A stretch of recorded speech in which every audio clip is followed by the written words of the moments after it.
Edi Rama i priti sërish në kryeministri si çdo vit edhe këtë 15 vjetor. Familjarët e 4 të vrarëve në protestën e 21 janarit, të thirrur nga ai vetë si kreu i opozitës në ato kohë. 15 vjet më parë, këtu në këtë godinë ishte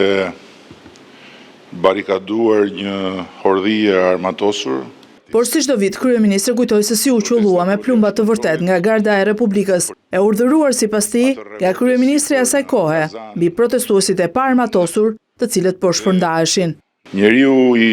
futur nga populli në zyrën e kryeministrit për të udhëhequr Shqipërinë, kishte lëshuar kushtrimin e një përgjigje me plumb ballit ndaj protestës së opozitës bashkuar të kohës. Tyta e pushve u ullën drejt trupave të protestuesve dhe morën 4 jetë pafajshme, pasojë fatale e mendjes kriminale, e cila me gjas nuk deshi ta humbte rastin pa ju treguar kundërshtarëve politik dhe krejt shqiptarëve se të vriste me të vërtet. E pas 15 vjetësh, Edi Rama thot se del përpara familjarëve të 4 dëshmorëve me një peshë të rëndë që drejtësia e re ka sjellë një padrejtësi të madhe për këtë krim shtetëror. Vetëm Zoti e di se me çfarë guri në zemër unë vi për në këtë godinë kur del drita e ditës së 21 janarit. 15 vjet pa drejtësi për 20 janarin janë 15 vjetët e një padrejtësie të madhe, ndërsa atyre 4 pjesëve të shpirtit tuaj, cilave u janë tretur trupat nën dhe, nuk u ka ardhur koha ende të prehen qetë,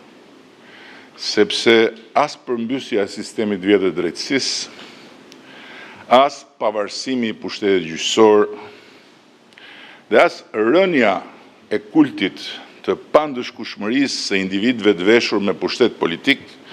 nuk kanë mjaftuar gjermësot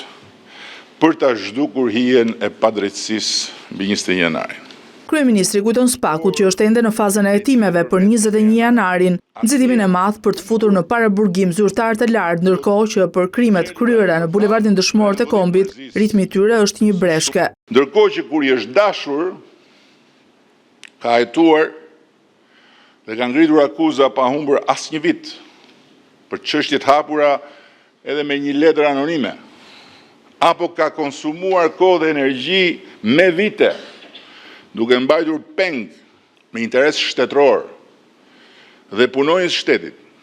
ndërkohë që gjurmë të shumta janë humbur, ujku është krejtësisht i dukshëm në sytë të gjithëve.